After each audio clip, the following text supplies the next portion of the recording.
Hello everyone, welcome to the new session. ഇന്ന് നമ്മൾ ഡിസ്കസ് ചെയ്യാൻ പോകുന്നത് സ്കൂൾ മാനേജ്മെന്റ് ആൻഡ് അഡ്മിനിസ്ട്രേഷൻ എന്ന് പറഞ്ഞിട്ടുള്ള നിങ്ങളുടെ BEd സെക്കൻഡ് സെമിസ്റ്റർ പേപ്പറിലെ സെക്കൻഡ് യൂണിറ്റ് ആണ് കേട്ടോ നമ്മൾ ഡിസ്കസ് ചെയ്യാൻ പോകുന്നത്. എന്തൊക്കെയാണ് ഡീറ്റെയിൽ ആയിട്ട് ഈ ചാപ്റ്ററിൽ ഉള്ളതെന്ന് നമുക്ക് നോക്കാം. Second unit management approaches. ഇത് വളരെ ചെറിയൊരു ചാപ്റ്റർ ആണ്. വളരെ കുറച്ച് കാര്യങ്ങൾ മാത്രമേ ഈ ചാപ്റ്ററിൽ ഡിസ്കസ് ചെയ്യുന്നുള്ളൂ. എന്താന്നുള്ളത് നോക്കാം. ഓക്കെ, സോ ഇൻട്രൊഡക്ടറി പാർട്ടാണ് നമ്മൾ ആദ്യം ഡിസ്കസ് ചെയ്യുന്നത്. Resources are very limited in every country and need to be used wisely. അല്ലെ, ഏതൊരു കൺട്രി നമ്മൾ കൺസിഡർ ചെയ്യുകയാണെങ്കിലും ആ കൺട്രിയിൽ അവൈലബിൾ ആയിട്ടുള്ള റിസോഴ്സസ് എന്ന് പറയുന്നത് വളരെ ലിമിറ്റഡ് ആയിട്ടുള്ള റിസോഴ്സസ് ആയിരിക്കും അല്ലെ. അപ്പൊ അതുകൊണ്ട് തന്നെ റിസോഴ്സസിനെ വളരെ എഫിഷ്യന്റ് ആയിട്ട് എഫക്റ്റീവ് ആയിട്ട് വൈസ്ലി യൂസ് ചെയ്യുക എന്നുള്ളതാണ് നമ്മൾ ഏറ്റവും കൂടുതൽ ശ്രദ്ധിക്കേണ്ട ഒരു കാര്യം. സോ എഡ്യൂക്കേഷണൽ പ്ലാനിങ് എന്തിനു ഹെൽപ്പ് ചെയ്യും? ഈ റിസോഴ്സസിനെ, വളരെ ലിമിറ്റഡ് ആയിട്ടുള്ള ഈ റിസോഴ്സസിനെ എഫക്റ്റീവ് ആയിട്ട് നമുക്ക് യൂസ് ചെയ്യാനുള്ള ഒരു പ്ലാൻ ക്രിയേറ്റ് ചെയ്യുന്നതിനെയാണ് എഡ്യൂക്കേഷണൽ പ്ലാനിങ് എന്ന് പറയുന്നത്. It involves distributing resources based on educational priorities and economic needs. നമ്മുടെ എഡ്യൂക്കേഷന്റെ പ്രയോറിറ്റി അനുസരിച്ചിട്ട്, നമ്മുടെ എക്കണോമിക്കൽ നീഡ് അനുസരിച്ചിട്ട് എങ്ങനെയാണോ റിസോഴ്സസിനെ ഡിസ്ട്രിബ്യൂട്ട് ചെയ്യേണ്ടത് ആ രീതിയിലായിരിക്കും നമ്മൾ റിസോഴ്സസിനെ ഡിസ്ട്രിബ്യൂട്ട് ചെയ്യുന്നത്. സോ ഈ ഒരു ചാപ്റ്ററിൽ നമുക്ക് പ്രധാനമായിട്ടും ഡിസ്കസ് ചെയ്യാനുള്ളത് വേരിയസ് ടൈപ്സ് ഓഫ് അപ്രോച്ചസ് ആണ് അല്ലെ. എഡ്യൂക്കേഷണൽ പ്ലാനിങ്ങിൽ വേരിയസ് ടൈപ്സ് ഓഫ് അപ്രോച്ചസ് വരുന്നുണ്ട്. ഈ 7 അപ്രോച്ചസ് എന്തൊക്കെയാണ് എന്നുള്ളതാണ് ഇന്ന് നമ്മൾ ഡീറ്റെയിൽ ആയിട്ട് ഡിസ്കസ് ചെയ്യാൻ പോകുന്നത്. So will start discussing each and every approaches in detail. അതിന് മുന്നേ നമ്മൾ ഓൾറെഡി പറഞ്ഞു, what is educational planning? It is a process of making decisions for future actions to achieve preset objectives within limited resources. നമുക്ക് available ആയിട്ടുള്ള ഏറ്റവും limited resources ഉപയോഗിച്ചുകൊണ്ട് എന്തൊക്കെയാണോ നമ്മുടെ ഫ്യൂച്ചറിലേക്ക് നമ്മൾ കണക്കാക്കുന്ന ഒബ്ജക്റ്റീവ്സ്, നമ്മുടെ ടാർഗറ്റ് എന്താണോ, നമ്മുടെ ഗോൾ എന്താണോ, അതിനു വേണ്ടിയിട്ട് നല്ല ഡിസിഷൻസ് ക്രിയേറ്റ് ചെയ്യുക, അല്ലെങ്കിൽ നല്ലൊരു ബെസ്റ്റ് പ്ലാൻ ക്രിയേറ്റ് ചെയ്യുന്നതിനെയാണ് എഡ്യൂക്കേഷണൽ പ്ലാനിങ് എന്ന് പറയുന്നത്. Planning became prominent in economic development and later extended to education, health and social sectors. ഇത്തരം പ്ലാനിങ്സ് ആദ്യം ഇക്കോണമി ഡെവലപ്പ് ചെയ്യാൻ മാത്രമായിരുന്നു യൂസ് ചെയ്തിട്ടുണ്ടായിരുന്നത്. പിന്നീടാണ് ഈ ഒരു പ്ലാനിങ് എഡ്യൂക്കേഷനിലോട്ടും ഹെൽത്ത് സെക്ടറിലോട്ടും സോഷ്യൽ സെക്ടേഴ്സിലോട്ടും എല്ലാം എക്സ്റ്റെൻഡ് ചെയ്തത്. It involves rational and systematic analysis aimed at improving education in alignment with the needs of students and society. ഈ ഒരു എഡ്യൂക്കേഷണൽ പ്ലാനിങ്ങിന്റെ പ്രധാനമായിട്ടുള്ള ഒരു ഗോൾ എന്ന് പറയുന്നത് എഡ്യൂക്കേഷനെ ഇംപ്രൂവ് ചെയ്യുക എന്നുള്ളതാണ്. എഡ്യൂക്കേഷൻ ഒരു നെക്സ്റ്റ് ലെവലിലോട്ട് ഇംപ്രൂവ് ചെയ്യുകയും സൊസൈറ്റിയുടെ ആവശ്യം എന്താണോ, സ്റ്റുഡൻസിന്റെ ആവശ്യം എന്താണോ, അതനുസരിച്ചിട്ട് എഡ്യൂക്കേഷനെ ഒരു കൈ ഉയർത്തുക, അല്ലെങ്കിൽ ഒരു നെക്സ്റ്റ് ലെവലിലോട്ട് ഇതിനെ അപ്ഗ്രേഡ് ചെയ്യുക എന്നുള്ളതാണ് എഡ്യൂക്കേഷണൽ പ്ലാനിങ്ങിന്റെ പ്രധാനപ്പെട്ടിട്ടുള്ള aim. Now, the Philip in 1969 defines educational planning as applying analysis to develop education in response to societal needs. 1969 Philip എന്ന് പറഞ്ഞിട്ടുള്ള ഒരു എഡ്യൂക്കേഷണൽ പ്ലാനിങ്ങിനെ ഡിഫൈൻ ചെയ്തത് ഇങ്ങനെയാണ്: എഡ്യൂക്കേഷനെ എന്ത് ചെയ്യുക, ഡെവലപ്പ് ചെയ്യുക അല്ലെ. നമ്മുടെ സൊസൈറ്റിയുടെ ആവശ്യം അനുസരിച്ചിട്ട് സൊസൈറ്റിക്ക് എന്താണോ വേണ്ടത് ആ തരത്തിൽ എഡ്യൂക്കേഷനെ ഡെവലപ്പ് ചെയ്യുന്നതിനെയാണ് എഡ്യൂക്കേഷണൽ പ്ലാനിങ് എന്ന് ഡിഫൈൻ ചെയ്യുക എന്നാണ് ഫിലിപ്പ് പറഞ്ഞത് കേട്ടോ. സോ നമ്മൾ various types of approaches discuss ചെയ്യാൻ സ്റ്റാർട്ട് ചെയ്യാൻ പോവാണ്. നമ്മുടെ പ്രധാനപ്പെട്ടും നമ്മൾ ഡിസ്കസ് ചെയ്യുന്ന ഫസ്റ്റ് അപ്രോച്ച് ആണ് സോഷ്യൽ ഡിമാൻഡ് അപ്രോച്ച്. എന്താണ് സോഷ്യൽ ഡിമാൻഡ് അപ്രോച്ച്? ഇനി നമ്മൾ ശ്രദ്ധിക്കേണ്ട ഒരു പ്രധാനപ്പെട്ട കാര്യം, നമ്മൾ ഡിസ്കസ് ചെയ്യാൻ പോകുന്ന ഈ 7 അപ്രോച്ചസിന്റെയും പേരിൽ നിന്ന് തന്നെ നമുക്കൊരു വ്യക്തത കിട്ടും എന്താണ് ഈ ഒരു അപ്രോച്ച് ഉദ്ദേശിക്കുന്നത് എന്നുള്ളത്. So education is considered to be a consumer good. It should be available to all qualified students. Social demand approach പ്രകാരം എഡ്യൂക്കേഷൻ എന്ന് പറയുന്നത് എന്താണ്? കൺസ്യൂമർ ഗുഡ് ആയിരിക്കണം അല്ലെ. എല്ലാവർക്കും അവൈലബിൾ ആയിട്ടുള്ള ഒരു കാര്യം ആയിരിക്കണം എഡ്യൂക്കേഷൻ. പ്രത്യേകിച്ച് ക്വാളിഫൈഡ് സ്റ്റുഡൻസിന് അവർക്ക് ഒരിക്കലും എഡ്യൂക്കേഷൻ കിട്ടാതെ പോകരുത്, അവൈലബിൾ ആയിരിക്കണം. It focuses on the public demand for education, not economic or employment needs. ഈ ഒരു അപ്രോച്ച് പ്രകാരം പബ്ലിക്, അതായത് സൊസൈറ്റി എന്താണോ ആവശ്യപ്പെടുന്നത്, സൊസൈറ്റിക്ക് എഡ്യൂക്കേഷൻ പ്രൊവൈഡ് ചെയ്യുക എന്നുള്ളതാണ് ഇവരുടെ പ്രധാനപ്പെട്ട ടാർഗറ്റ്. അല്ലാതെ സാമ്പത്തികമായിട്ടോ അല്ലെങ്കിൽ ഒരു ജോലി സാധ്യതയോ ഒന്നും കണക്കാക്കുന്നില്ല. സൊസൈറ്റിയിലെ എഡ്യൂക്കേഷൻ എല്ലാവർക്കും അവൈലബിൾ ആക്കി കൊടുക്കുക എന്നുള്ളതാണ് ഈ ഒരു അപ്രോച്ച് കാര്യമാക്കുന്നത്. It was recommended by the Robbins committee report in UK and used in India as well. ഈ ഒരു അപ്രോച്ച് റോബിൻസ് കമ്മിറ്റി റിപ്പോർട്ടിലാണ് ആദ്യം റെക്കമെൻഡ് ചെയ്തത്, പിന്നീട് അത് ഇന്ത്യയിൽ കൂടെ യൂസ് ചെയ്യുകയാണ് ഉണ്ടായത് കേട്ടോ. ഇനി ഈ ഒരു സോഷ്യൽ ഡിമാൻഡ് അപ്രോച്ചിൽ എന്തൊക്കെ സ്റ്റെപ്സ് ആണ് വരുന്നതെന്ന് നോക്കാം. It estimates how many students will finish school, എത്ര കുട്ടികൾ സ്കൂൾ പഠനം കംപ്ലീറ്റ് ചെയ്യും. It estimate how many will apply for college, എത്ര കുട്ടികൾ കോളേജ് ലെവലിലോട്ട് സ്കൂൾ കാലഘട്ടത്തിന് ശേഷം അപ്ലൈ ചെയ്യും. Estimate how many should be admitted, ഇനി എത്ര കുട്ടികളെ നമ്മൾ ഈ കോളേജ് ലെവലിലോട്ട് അഡ്മിറ്റ് ചെയ്യണം എന്നുള്ള ഒരു എസ്റ്റിമേഷൻ ഉണ്ടായിരിക്കും. Decide the course length and duration, ഇനി ഈ പ്രൊവൈഡ് ചെയ്യുന്ന കോഴ്സിന് എത്രത്തോളം ഡ്യൂറേഷൻ ഉണ്ട്, ഫോർ എക്സാമ്പിൾ 3 ഇയർ കോഴ്സ് ആണോ 4 ഇയർ കോഴ്സ് ആണോ എന്നുള്ള ആ ഒരു കോഴ്സ് ലെങ്ത് ആൻഡ് ഡ്യൂറേഷൻ എല്ലാം ഈ ഒരു അപ്രോച്ചിൽ അവർ ഫിക്സ് ചെയ്യുന്നതായിരിക്കും. ഇനി ഈ ഒരു സോഷ്യൽ ഡിമാൻഡ് അപ്രോച്ചിന്റെ പ്രത്യേകത എന്ന് പറഞ്ഞാൽ അതിന് കുറച്ച് അഡ്വാൻറ്റേജസും അതുപോലെ തന്നെ ഡിസഡ്വാൻറ്റേജസും വരുന്നുണ്ട് കേട്ടോ. സോ എന്താണ് സോഷ്യൽ ഡിമാൻഡ് അപ്രോച്ചിന്റെ അഡ്വാൻറ്റേജ് എന്നുള്ളത് നമുക്ക് ആദ്യം ഡിസ്കസ് ചെയ്യാം.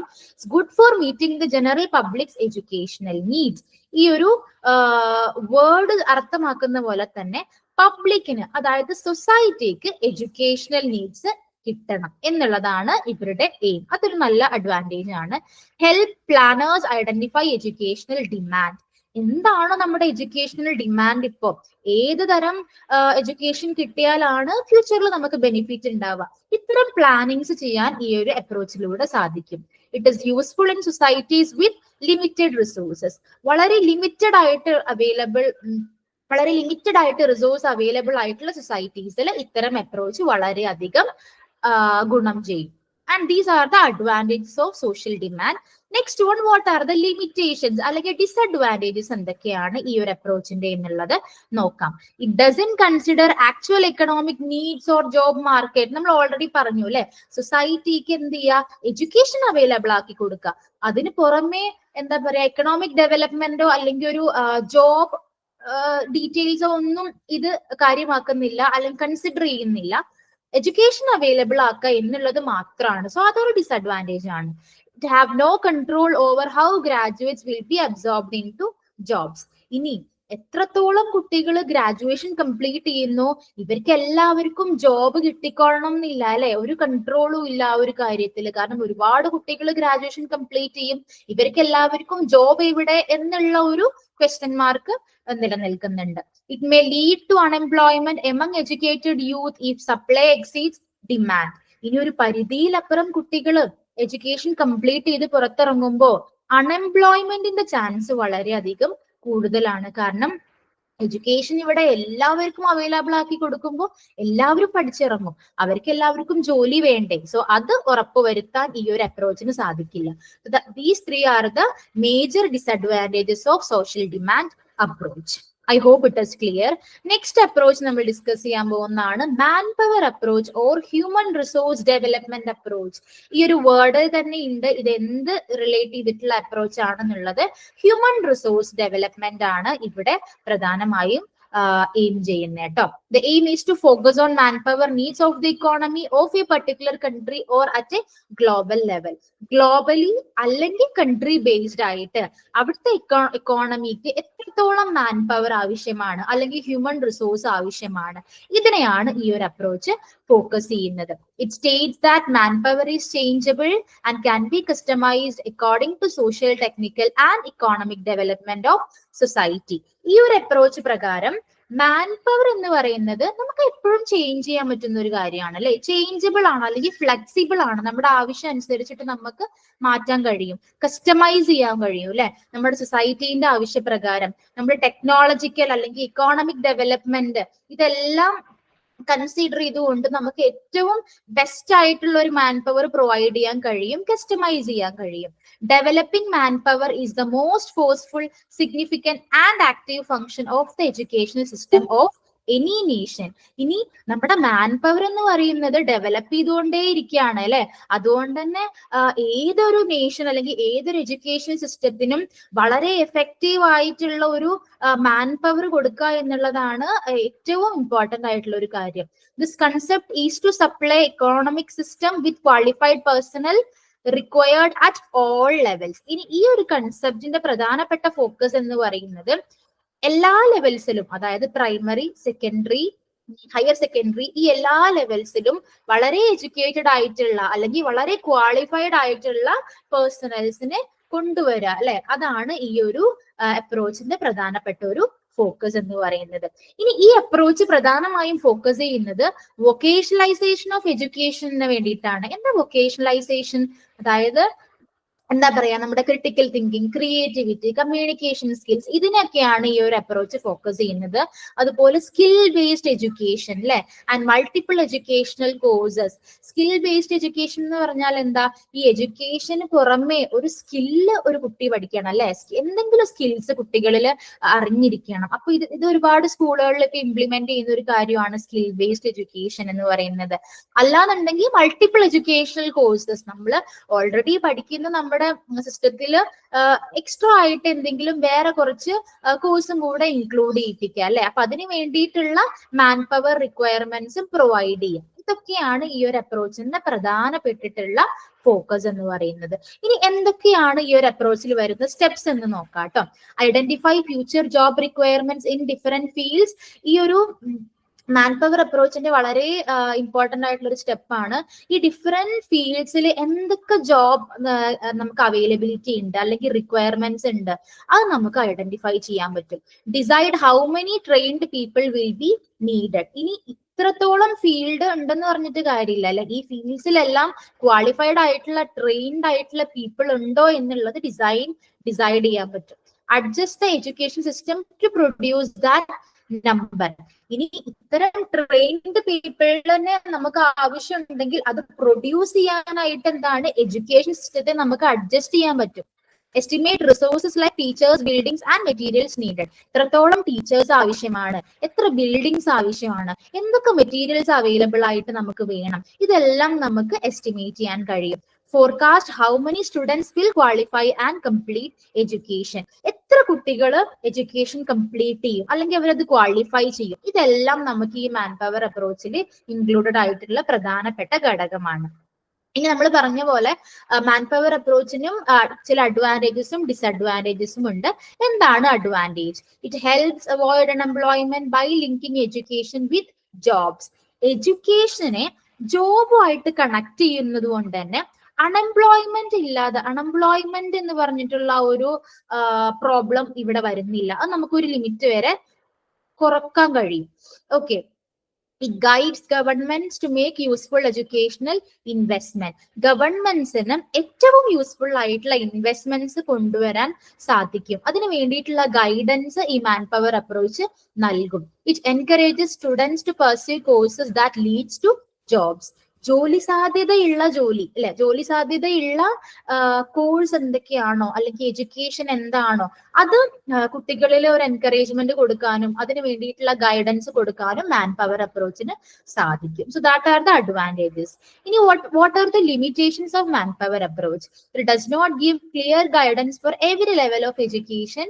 Four example primary or secondary.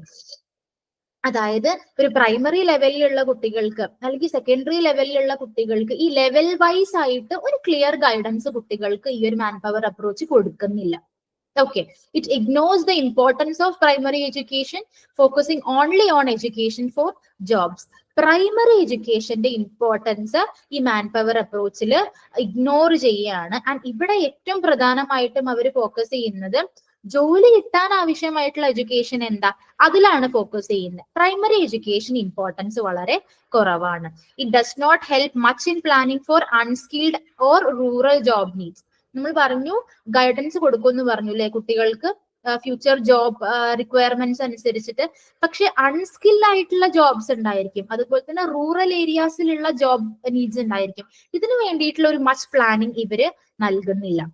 It uses job education models from other countries that may not fit local needs. ഇനി ഈ ഒരു മാൻ പവർ അപ്രോച്ചിൽ മേ ബി ഇവര് വേറെ കൺട്രീസിൽ സക്സസ്ഫുൾ ആയിട്ടുള്ള ചില models, job education models implement ചെയ്യാൻ നോക്കും.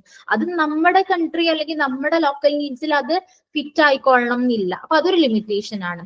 It is hard to predict future job needs due to changing economy and technology. ഇത് വളരെ പ്രധാനപ്പെട്ട ഒരു കാര്യമാണ് അല്ലെ. നമ്മുടെ ഇക്കോണമി അല്ലെങ്കിൽ നമ്മുടെ ടെക്നോളജി ഓരോ ദിവസവും വളർന്നുകൊണ്ടിരിക്കുകയാണ്. സോ അതുകൊണ്ട് തന്നെ ഫ്യൂച്ചർ ജോബ് ഏതായിരിക്കും ബെസ്റ്റ് അല്ലെങ്കിൽ ഏറ്റവും അട്രാക്റ്റീവ് ആയിട്ടുള്ള ഒരു ജോബ് ഏതാന്നുള്ളത് നമുക്ക് പ്രെഡിക്റ്റ് ചെയ്യാൻ പറ്റിക്കൊള്ളണം എന്നില്ല. ഇനി പറ്റിയാലും അത് കുറച്ച് ബുദ്ധിമുട്ടുള്ള ഒരു കാര്യമാണ്. അത് എന്താ പറയാ, നമ്മള് കണക്കാക്കുക എന്നുള്ളത് ഭാവിയിലോട്ടുള്ളത്. നമ്മുടെ സൊസൈറ്റി അത്രത്തോളം വളർന്നുകൊണ്ടിരിക്കുകയാണ് ഓരോ ദിവസവും. So prediction is very difficult ആ ഒരു കാര്യത്തിൽ. That are the disadvantages of man power approach. Next approach ആണ് കോസ്റ്റ് ബെനിഫിറ്റ് അപ്രോച്ച്. എന്താണ് ഈ ഒരു അപ്രോച്ച് എന്നുള്ളത് നമുക്ക് നോക്കാം. This approach compares the cost of education with the future benefits. നമ്മള് ഇൻ കേസ് നമ്മുടെ എഡ്യൂക്കേഷൻ എല്ലാം നമ്മൾ നമ്മുടെ പഠനം പൂർത്തിയാക്കിയിട്ടാ നമുക്ക് ഭാവിയിൽ ഒരു ജോലി കിട്ടിയെന്ന് വിചാരിക്കുക. അപ്പൊ നമുക്കൊരു ജോലി കിട്ടിയതിന് ശേഷം നമ്മുടെ ഇൻകം, അതുപോലെ തന്നെ നമ്മൾ എത്രത്തോളം കോസ്റ്റ് നമ്മുടെ എഡ്യൂക്കേഷന് വേണ്ടി ചെലവഴിച്ചു, ഈ ഒരു കമ്പാരിസൺ നമുക്ക് നടത്താൻ സാധിക്കും. Education is treated as an investment in human capital. മറ്റ് ഏത് ബിസിനസ്സിൽ നമ്മൾ ഇൻവെസ്റ്റ് ചെയ്യുന്ന പോലെ തന്നെ നമുക്ക് ഏറ്റവും കൂടുതൽ ഇൻവെസ്റ്റ് ചെയ്യാൻ പറ്റുന്ന ഒരു മേഖലയാണ് education. Spend now on education to get more income and better jobs in future. ഭാവിയിൽ നല്ലൊരു ജോലി, നല്ലൊരു ഭദ്രമായിട്ടുള്ള ഒരു ജോലി നമുക്ക് വേണം എന്നുണ്ടെങ്കിൽ ഇപ്പൊ നമ്മൾ എന്ത് ചെയ്യണം, കറന്റ്ലി പ്രസന്റ്ലി നമ്മൾ നമ്മുടെ എഡ്യൂക്കേഷനിൽ ഇൻവെസ്റ്റ് ചെയ്യുക. അപ്പൊ അതിന്റെ ഒരു റിട്ടേൺ നമുക്ക് ഭാവിയിൽ എന്തായാലും തിരിച്ചു ലഭിക്കും. Helps in deciding if the education investment is worth it or not. നമ്മൾ എഡ്യൂക്കേഷനിൽ ഇൻവെസ്റ്റ് ചെയ്തിട്ടുണ്ടെങ്കിൽ അത് നമുക്ക് വർത്ത് ആയിരുന്നോ അല്ലയോ എന്നുള്ളത് നമുക്ക് ഡിസൈഡ് ചെയ്യാൻ കഴിയും. ഓക്കെ, ഇനി ഒരു കോസ്റ്റ് ബെനിഫിറ്റ് അപ്രോച്ചിൽ പ്രധാനമായും രണ്ട് റിട്ടേൺസിനെ കുറിച്ചിട്ടാണ് പറയുന്നത്. പ്രൈവറ്റ് റിട്ടേൺ, അതുപോലെ തന്നെ സോഷ്യൽ റിട്ടേൺ. സോ എന്താണ് ഈ പ്രൈവറ്റ് റിട്ടേൺ? പ്രൈവറ്റ് റിട്ടേൺ എന്ന് പറയുമ്പോൾ ഒരു ഇൻഡിവിജ്വലിനെ കൺസിഡർ ചെയ്യുമ്പോൾ ഒരു ഇൻഡിവിജ്വലിനെ ആണ് ഇവിടെ കൺസിഡർ ചെയ്യുന്നത്. എത്രത്തോളം ആ ഒരു ഇൻഡിവിജ്വൽ അല്ലെങ്കിൽ ആ ഒരു പേഴ്സണ് ബെനിഫിറ്റ് കിട്ടി. ഫോർ എക്സാമ്പിൾ, അവർക്ക് നല്ലൊരു ജോബ് അല്ലെങ്കിൽ ഇൻകം ജനറേറ്റ് ചെയ്ത് തുടങ്ങുമ്പോൾ നമുക്കൊരു കമ്പയർ ചെയ്യാൻ പറ്റും അല്ലെ. എത്രത്തോളം എനിക്ക് എന്റെ +2 കംപ്ലീറ്റ് ചെയ്യാൻ എന്താ പറയാ കോസ്റ്റ് ആയി, എന്റെ ഡിഗ്രി ഗ്രാജുവേഷൻ കംപ്ലീറ്റ് ചെയ്യാൻ എനിക്ക് എത്ര കോസ്റ്റ് ആയി, ഞാൻ ഇപ്പൊ എത്ര ഏൺ ചെയ്യുന്നു, നമുക്ക് ആ ഒരു ഇൻഡിവിജ്വൽ വൈസ് നമുക്ക് കമ്പയർ ചെയ്യാൻ പറ്റുന്നതിനെയാണ് പ്രൈവറ്റ് റിട്ടേൺ എന്ന് പറയുന്നത്. It is measured by comparing the cost of education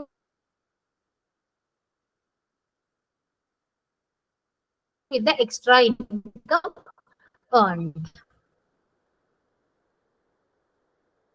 okay, എത്ര ഫീ നമ്മൾ ചെലവഴിച്ചു, അതുപോലെ ബുക്സിന് വേണ്ടി എത്ര പണം ചെലവഴിച്ചു, ഇതെല്ലാം നമുക്ക് കമ്പയർ ചെയ്യാൻ പറ്റും. Next social return. Social return എന്ന് പറഞ്ഞാൽ it benefits the whole society gets from educated people. അതായത് ഈ എഡ്യൂക്കേറ്റഡ് ആയിട്ടുള്ള പീപ്പിളിൽ നിന്നും സൊസൈറ്റിക്ക് എത്രത്തോളം ബെനിഫിറ്റ് ഉണ്ട് എന്നുള്ളതാണ് സോഷ്യൽ റിട്ടേൺ കൊണ്ട് ഉദ്ദേശിക്കുന്നത്. Social return looks at how society improves with more educated people. നമ്മുടെ സൊസൈറ്റിയിൽ എത്രത്തോളം എഡ്യൂക്കേറ്റഡ് പീപ്പിൾ ഉണ്ട്, ഇവരെ കൊണ്ട് സൊസൈറ്റിക്ക് എന്തെങ്കിലും ബെനിഫിറ്റ് ഉണ്ടോ എന്നുള്ളതാണ് സോഷ്യൽ റിട്ടേണിൽ ഉദ്ദേശിക്കുന്നത്. So that is all about cost benefit approach. നമ്മുടെ നെക്സ്റ്റ് അപ്രോച്ച് ആണ് rate of return approach. So what is this approach? Let's discuss. This approach says education is an investment like in business. നമ്മൾ ബിസിനസ്സിൽ invest ചെയ്യുന്ന അതേപോലെ തന്നെ നമുക്ക് invest ചെയ്യാൻ പറ്റുന്ന ഒരു മേഖലയാണ് എഡ്യൂക്കേഷൻ എന്ന് പറയുന്നത്. The money spend on education should give returns. നമ്മൾ എത്രത്തോളം എഡ്യൂക്കേഷന് വേണ്ടി സ്പെൻഡ് ചെയ്യുന്നോ അത് നമുക്ക് റിട്ടേൺസ് ആയിട്ട് ലഭിക്കണം അല്ലെ. നല്ലൊരു ജോലി ലഭിച്ചിട്ടും അതിലൂടെ നമുക്ക് ഏൺ ചെയ്യാൻ പറ്റുന്ന ഇൻകത്തിലൂടെയും നമുക്ക് ആ ഒരു സ്പെൻഡ് ചെയ്തത് തിരിച്ചു കിട്ടണം. അപ്പോഴാണ് നമുക്ക് അതൊരു നല്ല ഇൻവെസ്റ്റ്മെന്റ് എന്ന് പറയാൻ പറ്റുള്ളൂ. ഇനി റേറ്റ് ഓഫ് റിട്ടേൺ അപ്രോച്ചിൽ കുറച്ച് ടൈപ്സ് പറയുന്നുണ്ട്. അതിൽ first one cost benefit approach, rate of return approach, cost effectiveness approach. So cost benefit approach നമ്മൾ ഓൾറെഡി പറഞ്ഞു, നമ്മൾ ആ ഒരു കോസ്റ്റ് ഓഫ് എഡ്യൂക്കേഷൻ കമ്പയർ ചെയ്യാണ് വിത്ത് നമ്മുടെ income. Rate of return approach എന്ന് പറഞ്ഞാൽ it measures the extra income gain due to more education. നമ്മൾ മോർ എഡ്യൂക്കേഷൻ എടുത്തു കഴിഞ്ഞാൽ നമുക്ക് എത്രത്തോളം എക്സ്ട്രാ ഇൻകം ഗെയിൻ ചെയ്യാൻ പറ്റും, അതാണ് rate of return approach. Cost effectiveness approach എന്ന് പറഞ്ഞാൽ it focuses on getting the best result at the lowest cost. ഏറ്റവും ചെറിയ ചിലവിൽ എത്രത്തോളം നമുക്ക് ബെസ്റ്റ് റിസൾട്ട് കിട്ടാൻ പറ്റുന്നു, അതാണ് കോസ്റ്റ് എഫക്റ്റീവ്നെസ് അപ്രോച്ച് എന്ന് പറയുന്നത്. ഇനി ഈ ഒരു റേറ്റ് ഓഫ് റിട്ടേണിലെ ചില പ്രധാനപ്പെട്ട പോയിന്റ്സും കൂടെ ഇവിടെ ഡിസ്കസ് ചെയ്യാം. Equal returns principle. ഈ ഒരു പ്രിൻസിപ്പിൾ പ്രകാരം investment in education should give returns equal to other types of investment. നമ്മൾ വേറെ ഏതൊരു മേഖലയിൽ ഇൻവെസ്റ്റ് ചെയ്യുന്ന പോലെ തന്നെ എഡ്യൂക്കേഷനിൽ ഇൻവെസ്റ്റ് ചെയ്താലും നമുക്ക് ഈക്വൽ റിട്ടേൺസ് ലഭിക്കണം. അതാണ് ഈ ഒരു പ്രിൻസിപ്പിൾ. ഓക്കെ, ഇനി എന്താണ് ഈ റേറ്റ് ഓഫ് റിട്ടേണിന്റെ ചില ചാലഞ്ചസ് എന്ന് നോക്കാം.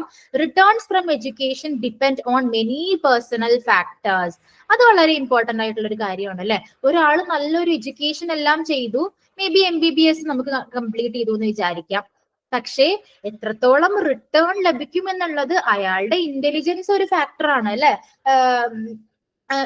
ഒരു ആവറേജ് ആയിട്ടുള്ള ഒരു സ്റ്റുഡന്റ് ആയിരുന്നെങ്കിൽ അതിനുള്ള ഒരു റിട്ടേൺ ആയിരിക്കും ലഭിക്കുക. അല്ല, ഭയങ്കര എക്സ്ട്രാ ഓർഡിനറി ആയിട്ടുള്ള ഒരു കുട്ടിയായിരുന്നെങ്കിൽ മേ ബി അവർക്ക് നല്ലൊരു സ്ഥലത്ത് ജോലിക്ക് കയറാനും അതിനനുസരിച്ചിട്ടുള്ള ഒരു ഇൻകം ജനറേറ്റ് ചെയ്യാനും കഴിയും. സോ ഇന്റലിജൻസ് ഒരു പ്രധാനപ്പെട്ട ഫാക്ടർ ആണ്. Family background is also another personal factor. Because of this it's hard to measure the exact return from education. So this method is not used often in education. So ഇത്തരം personal ഫാക്ടേഴ്സും കൂടെ ഒരു കൺസിഡറേഷനിൽ വരുന്നത് കൊണ്ട് തന്നെ എത്രത്തോളം return നമുക്ക് exactly ഫ്യൂച്ചറിൽ ലഭിക്കും എന്നുള്ളത് മെഷർ ചെയ്യൽ അത്ര എളുപ്പമുള്ള കാര്യമല്ല. അതുകൊണ്ട് തന്നെ എഡ്യൂക്കേഷനിൽ ഈ ഒരു റേറ്റ് ഓഫ് റിട്ടേൺ അപ്രോച്ചിന് കുറച്ച് സാധ്യതകൾ അല്ലെങ്കിൽ യൂസേജ് കുറവാണ് കേട്ടോ. ഇതിന്റെ അഡ്വാൻറ്റേജസ് എന്തൊക്കെയാന്നുള്ളത് നോക്കാം. It can measure productivity. It helps to measure how much education increases a person's ability to work and earn more.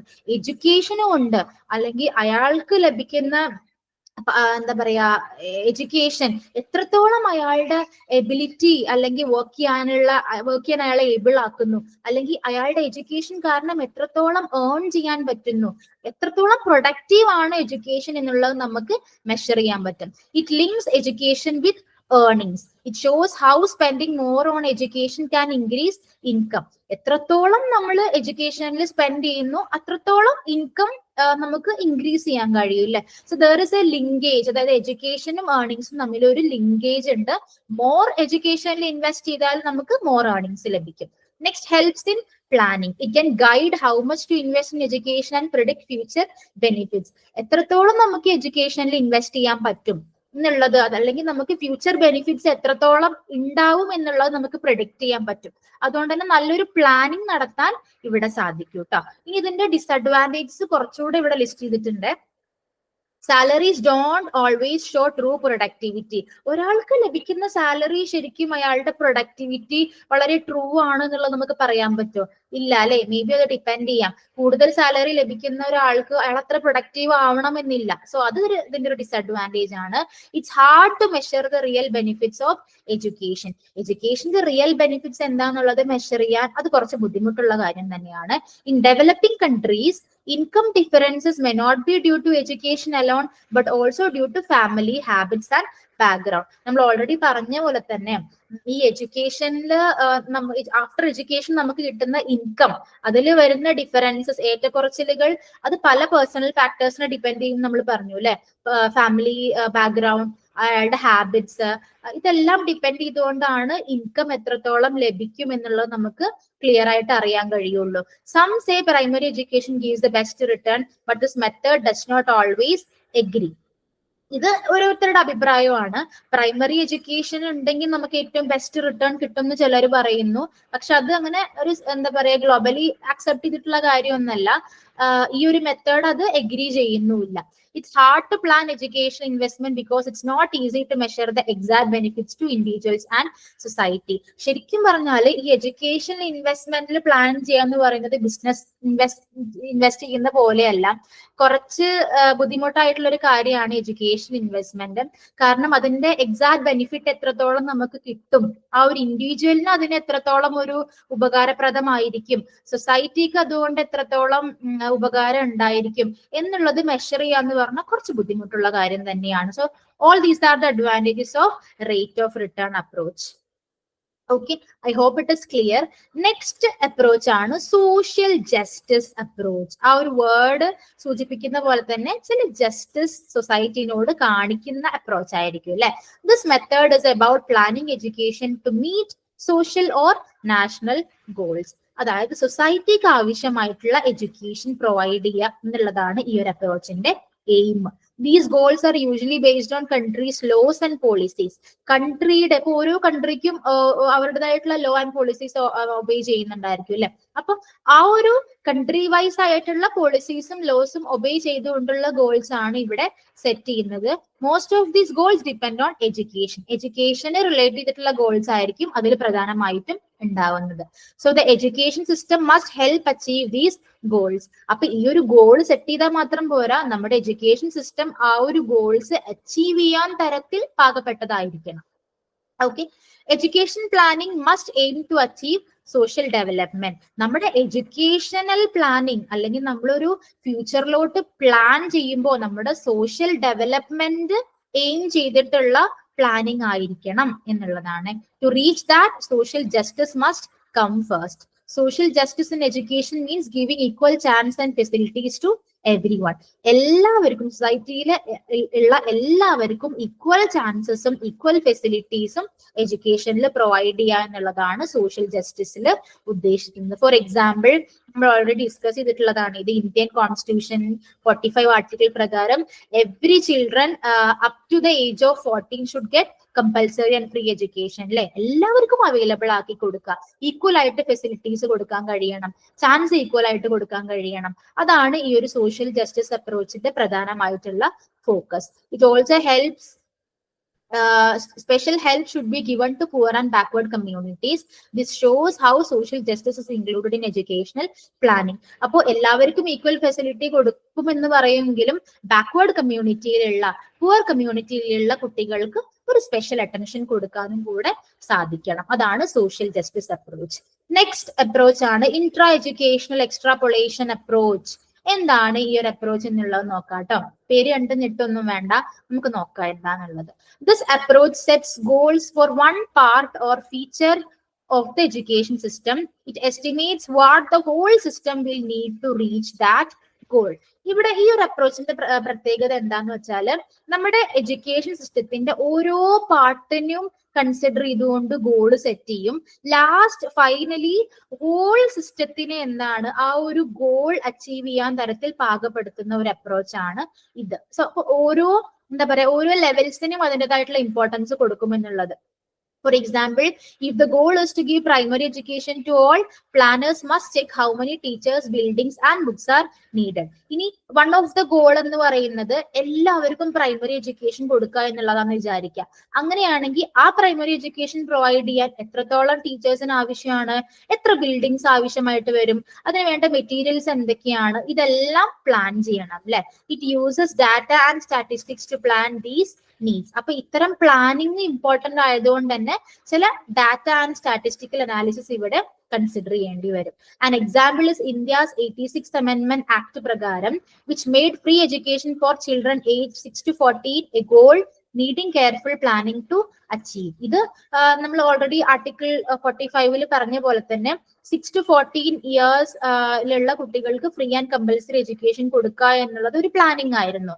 അപ്പോൾ മൊത്തം ആ ഒരു ഹോൾ സിസ്റ്റത്തിന് എന്ത് ചെയ്യുക, ആ ഒരു പ്ലാനിലോട്ട് എത്തുന്ന തരത്തിൽ അതിനെ പാകപ്പെടുത്തുക. ഓക്കെ, ഇതാണ് ഈ ഒരു ഇൻട്രാ എഡ്യൂക്കേഷണൽ അപ്രോച്ച് കൊണ്ട് ഉദ്ദേശിക്കുന്നത്. Okay, ഇനി the government launched programs like Sarva Shiksha Abhiyan to open new schools and improve existing ones. അപ്പൊ ഈ ഒരു അപ്രോച്ചിന്റെ ഭാഗമായിട്ടും ഗവൺമെന്റ് ഒരുപാട് പുതിയ പ്രോഗ്രാംസ് ലോഞ്ച് ചെയ്യുകയുണ്ടായി. സർവ ശിക്ഷ അഭിയാൻ ആണ് വൺ ഓഫ് ദ പ്രോഗ്രാം. ഇത് എന്തിനാന്ന് വെച്ചാൽ ഈ പ്രോഗ്രാമിന്റെ ഫോക്കസ് എന്ന് പറയുന്നത് പുതിയ സ്കൂളുകൾ ഓപ്പൺ ചെയ്യുകയും എക്സിസ്റ്റിംഗ് ആയിട്ടുള്ള സ്കൂളിന് അതിന്റെ ക്വാളിറ്റി എഡ്യൂക്കേഷൻ അല്ലെങ്കിൽ ക്വാളിറ്റി വൈസ് ഇംപ്രൂവ് ചെയ്യുകയുമായിരുന്നു ഈ ഒരു പ്രോഗ്രാമിന്റെ ഫോക്കസ് കേട്ടോ. Educational planning includes providing facilities through grants to support these goals. അപ്പൊ എഡ്യൂക്കേഷണൽ പ്ലാനിങ്ങില് ഇത്തരം ഫെസിലിറ്റീസ് പ്രൊവൈഡ് ചെയ്യാൻ വേണ്ടിയിട്ട് പല തരത്തിലുള്ള ഗ്രാന്റ് കൂടെ പ്രൊവൈഡ് ചെയ്യുമായിരുന്നു ഈ ഒരു ഗോൾസ് അച്ചീവ് ചെയ്യാൻ വേണ്ടിയിട്ട്. ഇത്രയാണ് ഈ ഇൻട്രാ എഡ്യൂക്കേഷണൽ അപ്രോച്ചിൽ പറയാനുള്ളത്. നമ്മുടെ ലാസ്റ്റ് അപ്രോച്ച് ആണ് ഡെമോഗ്രാഫിക് പ്രൊജക്ഷൻ മോഡൽ. എന്താണ് ഈ ഒരു മോഡൽ എന്ന് നോക്കാം. The demographic projection model uses future population size and age data to plan educational needs. നമ്മുടെ ഫ്യൂച്ചർ പോപ്പുലേഷൻ എന്തായിരിക്കും, ഫ്യൂച്ചറിൽ അല്ലെങ്കിൽ 5 കൊല്ലം കഴിഞ്ഞ് എത്രത്തോളം കുട്ടികൾ പ്രൈമറി എഡ്യൂക്കേഷൻ കംപ്ലീറ്റ് ചെയ്യും, ആ ഒരു കണക്ക് ഇവരുടെ കയ്യിലുണ്ടായിരിക്കും. അതിനനുസരിച്ചിട്ടുള്ള ഒരു പ്ലാൻ ആണ് ഇവർ നടത്തുന്നത്. It helps estimate how many schools, teachers and resources will be needed. അപ്പൊ ആ ഒരു ഫ്യൂച്ചർ ഡാറ്റ പ്രകാരം എത്രത്തോളം സ്കൂൾസ് ഫ്യൂച്ചറിൽ ആവശ്യമായിട്ട് വരും, എത്ര ടീച്ചേഴ്സ് ആവശ്യമായിട്ട് വരും, എന്തൊക്കെ റിസോഴ്സസ് ആവശ്യമായിട്ട് വരും എന്നുള്ളത് എസ്റ്റിമേറ്റ് ചെയ്യാൻ സാധിക്കും. This model is important in planning for education development, production and distribution. എഡ്യൂക്കേഷനെ ഒരു നെക്സ്റ്റ് ലെവലിലോട്ട് ഡെവലപ്പ് ചെയ്യാനും പുതുതായിട്ടുള്ള കാര്യങ്ങൾ പ്രൊഡ്യൂസ് ചെയ്യാനും ഡിസ്ട്രിബ്യൂട്ട് ചെയ്യാനും എല്ലാം ഈ ഒരു മോഡൽ വളരെ ഇമ്പോർട്ടന്റ് ആണ്. Demographic projection helps plan education based on future population size and age. നമ്മൾ ഓൾറെഡി പറഞ്ഞു അല്ലെ, ഫ്യൂച്ചർ പോപ്പുലേഷന്റെ സൈസ് പ്രകാരം എത്ര കുട്ടികൾ ഉണ്ടായിരിക്കും എന്നുള്ള ആ ഒരു ബേസിസിൽ നമുക്ക് എഡ്യൂക്കേഷനെ പ്ലാൻ ചെയ്യാൻ കഴിയും. It tells how many students will be there at certain time in ഫ്യൂച്ചറിൽ ഓരോ ലെവൽസും കംപ്ലീറ്റ് ചെയ്യാൻ എത്ര കുട്ടികൾ ഉണ്ടായിരിക്കും എന്നുള്ള ഒരു കണക്ക് ലഭിക്കാൻ സാധിക്കും. Usually we know the size of the student age group 5 to 6 years in advance. Future കണക്കായതുകൊണ്ട് തന്നെ നമുക്കൊരു 5-6 കൊല്ലം മുന്നേ തന്നെ അറിയാൻ പറ്റും എത്രത്തോളം കുട്ടികൾ ഉണ്ടായിരിക്കും എന്നുള്ളത്. So mistakes can happen when students choose different paths like vocational or academic which affects planning. ഇതില് ഒരു മിസ്റ്റേക്ക് വരാൻ ഒരു ചാൻസ് എന്താന്ന് വെച്ചാല് നമ്മുടെ പ്ലാനിൽ നിന്നും മാറി കുട്ടികൾ വേറെ ഏതെങ്കിലും വൊക്കേഷണൽ സ്റ്റഡീസ് അല്ലെങ്കിൽ സ്കിൽ ബേസ്ഡ് എഡ്യൂക്കേഷൻ ഒക്കെ ചൂസ് ചെയ്ത് പോവുകയാണെന്നുണ്ടെങ്കിൽ നമ്മുടെ കയ്യിലുള്ള ഈ ഒരു കണക്കിന് ചെറിയ മാറ്റങ്ങൾ വരാൻ ചാൻസ് ഉണ്ട്. അത് പ്ലാനിങ്ങിനെ എഫക്ട് ചെയ്യുകയും ചെയ്യും. സോ പ്രധാനമായും ഇത്രയും പ്രോസസ് ആണ് എനിക്ക് ഈ ഒരു ചാപ്റ്ററിൽ ഡിസ്കസ് ചെയ്യാനുള്ളത്.